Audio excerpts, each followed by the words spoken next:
Today on Upfront, former U.S. Attorney General Eric Holder, why he's getting involved in Wisconsin's Supreme Court race, plus what he thinks could happen if the president fires special counsel Robert Mueller.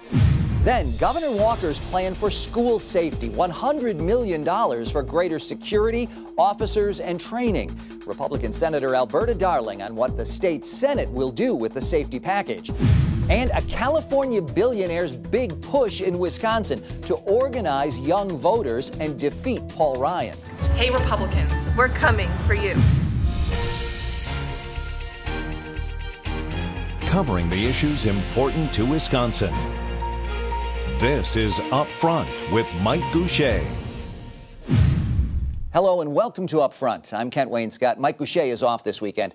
Wisconsin's race for state Supreme Court, now a little more than 2 weeks away, is drawing national attention. A group headed by former Obama administration Attorney General Eric Holder has spent $140,000 on digital ads backing Milwaukee County Circuit Court Judge Rebecca Dallet. Dallet will face Sauk County Circuit Court Judge Michael Skrenak in the April 3rd election for an open seat on the court. Holder now heads the National Democratic Redistricting Committee. He campaigned for Dallet last week and held other organizing events in Milwaukee and Madison. And his group also recently sued Republican Governor Scott Walker, trying to force him to call special elections for 2 open seats in the legislature. So why the interest in Wisconsin? We're asking former AG Eric Holder today on Upfront. Mr. Holder, thank you very much for joining us today. Good to be here. Let's begin with the fact that your organization is all in on this Supreme Court race supporting Rebecca Dallet. Why? Well, because I think she is the most qualified person to take the seat. I think it's important for everybody in Wisconsin to understand that all of these races matter. All of these elected positions matter. And I think that we have to, as American citizens, participate in our democracy to a greater extent than we have in the past. And I certainly look at the way in which she has conducted herself as a judge, as a prosecutor. I think she's eminently qualified and frankly is backed by, I would say, people who are looking out for the interests of the common man.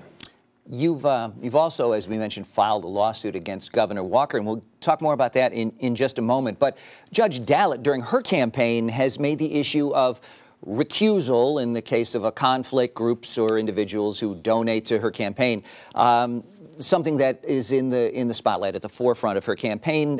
If she is elected, and a redistricting case that your group is involved in, or your suit against the governor were to come before the court, would you expect her to recuse herself?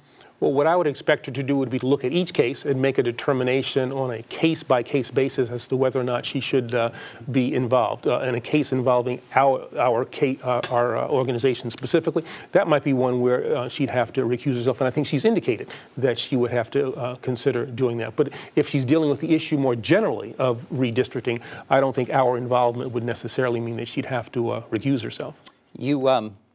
You have filed that lawsuit against Governor Walker. You've called on him to hold special elections for a couple of open legislative seats. The governor has said that the regular legislative session is about at an end. The elections are in November. It would be a waste of money to hold those elections now. But the governor has just called for a special session of the legislature to address school safety. So at this point, there is a time element involved here. Realistically, what do you hope to accomplish with this lawsuit? Well, I hope to accomplish that the fact that we will get representation for the people in those districts who presently are unrepresented.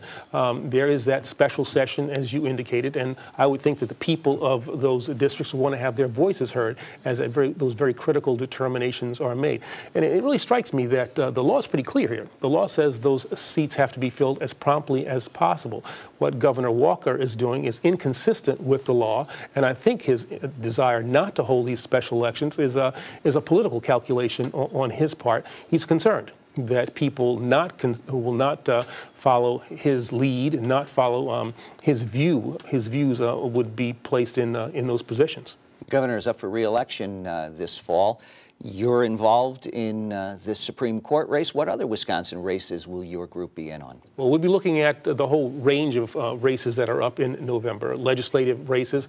What we're trying to do nationwide is to make sure that we put in place people who will do redistricting in a fair way come 2021, unlike what was done in 2011 and specifically what was done here in Wisconsin. If you look at 2012, where Democrats won over 50% of the vote and got less than a third of the state legislative seats, and where you have seen a congressional delegation that has been locked at about 5-3 since that time, where elections have been decided by no less than 11%. You don't have fair elections here in Wisconsin. People's voices are not being heard. And so what our organization is trying to do is to ensure that we have fair districting done and make this a battle of ideas, a battle of concepts as opposed to who can draw the best lines. Some would argue that it was under the previously drawn districts that the legislature and the governor's office flipped from Democrats to Republicans in Wisconsin during the first Obama term, that this is the way the system is supposed to work, that the voters went to the ballots, they elected a Republican legislature, they elected a Republican governor, and they addressed the redistricting in the way that the voters had intended. Well, again, I'd go back to 2012, and I'd say that, where you have Republicans getting less than 50% of the vote and getting 60 out of the 99 assembly seats, that is not an indication if that's what the people wanted to have happen. And then to have those places, those numbers kind of locked in for the past decade. Again, I think that is something that has frustrated democracy as opposed to promoting it. Let me ask you about what we've all witnessed playing out in Washington. You have a unique perspective on that. You know Robert Mueller. You've worked with him. What do you expect to see come of his investigation, and what do you make of the rumors, the concern, the speculation that the president might fire him? Well, I don't know. It's hard to say what President Trump is going to do on a day-by-day basis. But what I do know is that Robert Mueller is a thorough, patriotic, independent person. I know that he will do a great job. He'll make a determination based on the facts and the law, not on the basis of any kind of partisanship or any pressure that is brought to bear on him.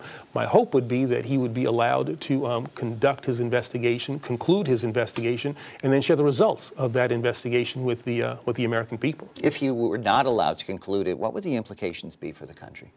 Well, I think that if he were to be fired, for instance, that is something that I think would require our Congress to show some backbone where they have not done so in the immediate past.